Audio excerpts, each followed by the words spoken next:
कल्पना कीजिए, एक ऐसे शहर की जहां की सड़कें सोने से बनी थीं, जहां विशाल महलों की चमक सूरज की रोशनी से होड़ करती थी, जहां विज्ञान, कला और आध्यात्म सब अपने चरम पर थे। यह कोई कहानी नहीं, यह है अटलांटिस की रहस्यमयी दास्तान। एक ऐसा शहर जो आज से हजारों साल पहले अचानक समुद्र की गहराइयों में खो गया। प्लेटो, जो एक प्राचीन यूनानी दार्शनिक थे, उन्होंने सबसे पहले इस शहर का जिक्र किया था।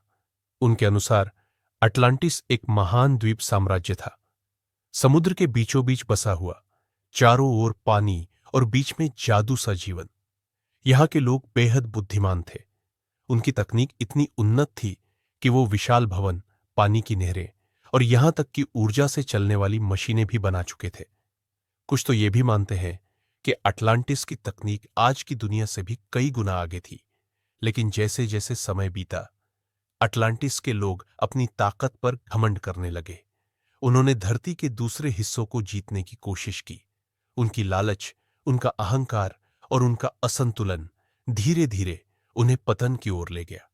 कहा जाता है कि देवताओं ने इस अहंकार से नाराज होकर उन्हें दंडित किया।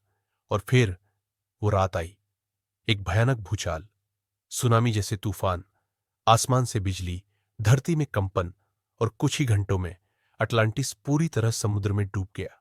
ना कोई भाग पाया, ना कोई बचा। वो सभ्यता, वो संस्कृति, वो शक्ति, सब कुछ समुद्र की गहराइयों में हमेशा के लिए खो गया। हजारों साल बीत गए, लेकिन अटलांटिस का रहस्य आज भी लोगों को हैरान करता है। दुनिया भर के वैज्ञानिक, स्कूबा डाइवर्स और खोजी आज भी समुद्र के नीचे उसकी तलाश कर रहे हैं। कभी कोई नक्शा मिलता है, कभी कोई खंडहर, पर कोई ठोस सबूत नहीं कि अटलांटिस कहां था और क्या वो सच में था।